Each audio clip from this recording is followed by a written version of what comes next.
हरे कृष्णा। वृंदावन दासी के चैनल पे आप सभी का स्वागत है और मैं हूँ नीता। आशा करती हूँ आप सभी अपने घरों में स्वस्थ और सुरक्षित होंगे। आप सभी को आमलकी एकादशी की हार्दिक शुभकामनाएं, जो कि 14 मार्च दिन सोमवार के दिन पड़ रही है। आमलकी एकादशी फाल्गुन मास के शुक्ल पक्ष में आती है और इसकी महिमा का वर्णन ब्रह्मांड पुराण में भी आता है। जैसे इसके नाम से ही हम समझ सकते हैं, आमलकी यानी आंवला। आंवले को भगवान विष्णु ने आदि वृक्ष के रूप में प्रतिष्ठित किया है। इसलिए इस एकादशी के दिन आंवले के पेड़ की पूजा का भी महत्व है। तो इस एकादशी से जुड़ी कुछ पौराणिक कथा इस प्रकार है। एक बार राजा मानधाता ने गुरु वशिष्ठ जी से कहा कि हे मुनिवर, कि अगर आप मुझ पर कृपा करें तो मुझे किसी ऐसे व्रत के विषय में बताएं जिससे मेरा कल्याण हो। तो इस पर महर्षि वशिष्ठ बोले कि हे राजन, मैं एक ऐसे व्रत का वर्णन करता हूँ जो सब व्रतों में श्रेष्ठ और अंत में मोक्ष देने वाला है। आमलकी एकादशी। यह एकादशी फाल्गुन मास के शुक्ल पक्ष में होती है।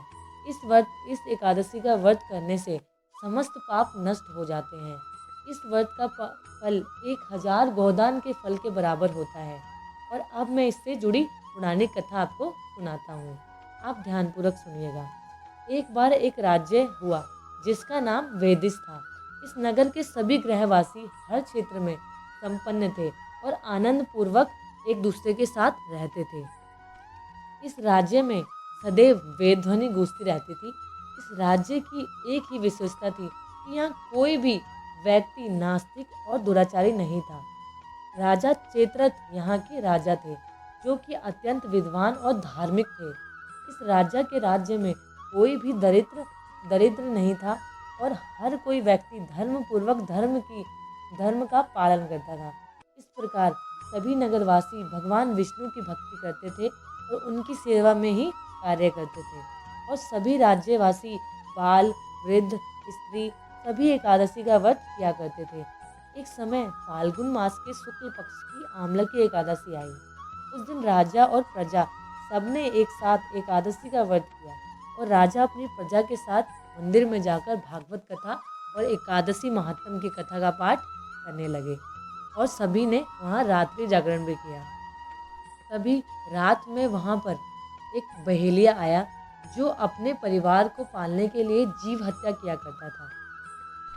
उस बहेलिया ने सुबह से ना कुछ खाया था ना कुछ पिया था। वह भूख और प्यास से व्याकुल वो बहेलिया जागरण देखने के उद्देश्य से मंदिर के कोने में जाकर बैठ गया और भागवत कथा और एकादशी महात्म की कथा सुनने लगा। ऐसे ही सुबह हो गई और सभी नगरवासी अपने अपने घर चले गए। वह बहेलिया भी अपने घर चला गया। कुछ दिन बाद उस बहेलिया की अचानक मृत्यु हो गई। वैसे तो उस बहेलिये ने आजीवन जीव हत्या का कार्य ही किया था, किंतु आमलकी एकादशी का व्रत करने एवं कथा सुनने के प्रभाव से उसका अगला जन्म राजा विद्रुत के घर हुआ और उसका नाम वसुरथ रखा गया। जिस राज्य में उसका जन्म हुआ वह राज्य धन्य और धान्य की कोई कमी नहीं थी। बड़ा होकर राजा वसुरथ एक सुंदर, शक्तिशाली, कर्मवीर, करुणामयी राजा बन गया। इसके साथ वह भगवान विष्णु का एक बहुत बड़ा भक्त भी था। वह अपनी प्रजा का समान भाव से पालन करता था। एक बार राजा वन में शिकार करने चला गया और अचानक वह रास्ता भटककर दिशाहीन होकर थक कर सो गया। कुछ समय बाद वह कुछ डाकू आ गए और उसे मारने के लिए उसके पास दौड़े और कहने लगे, इस राजा ने हमारे माता पिता प्रियजन का वध किया है और अपने राज्य से हमें निकाल भी दिया है। हमें इसे मारकर अपने अपमान का बदला लेने का मौका मिला है। उसी समय राजा के शरीर से एक दिव्य देवी प्रकट हुई और उन्होंने देखते ही देखते उन सभी डाकुओं का नाश कर दिया।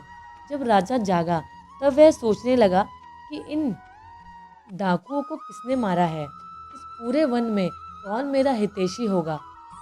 तभी एक आकाशवाणी के माध्यम से उसे पता लगा कि उसकी रक्षा भगवान विष्णु ने स्वयं की थी।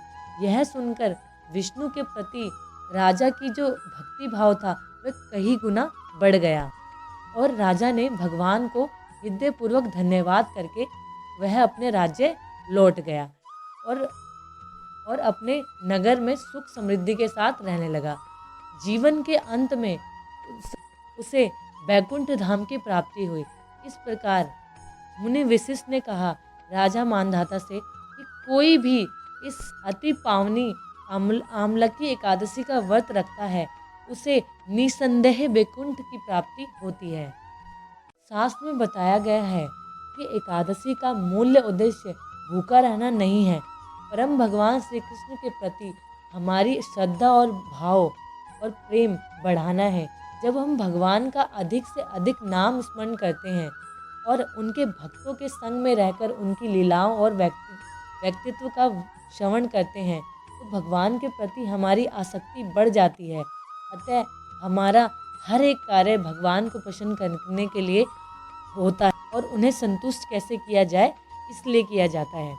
ऐसे भक्ति भाव को बढ़ाने के लिए एकादशी जैसे व्रत की मुख्य भूमिका है, इसलिए हर एकादशी का निष्ठापूर्वक व्रत कीजिए।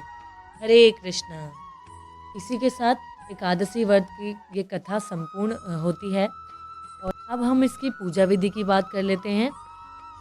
जल्दी सुबह उठकर ब्रह्म मुहूर्त में स्नान करके फल फूल नैवेद्य से भगवान विष्णु की पूजा करें और हाथ में जल लेकर व्रत का संकल्प करें और पूरे दिन ज़्यादा से ज़्यादा नाम जाप करें और भागवत का अध्ययन करें और अगले दिन द्वादशी के दिन जल्दी उठकर अपने व्रत का पालन करें। और व्रत का पालन का जो समय है वो 6:31 से लेकर 10:31 तक है।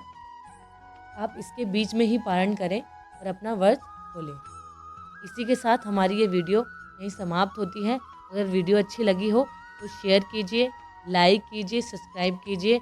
अगर आपको मेरी वीडियोस अच्छी लगती हैं तो आप अपने फ्रेंड्स एंड फैमिली के साथ मेरे चैनल को शेयर कीजिए। Thanks for watching. Hare Krishna.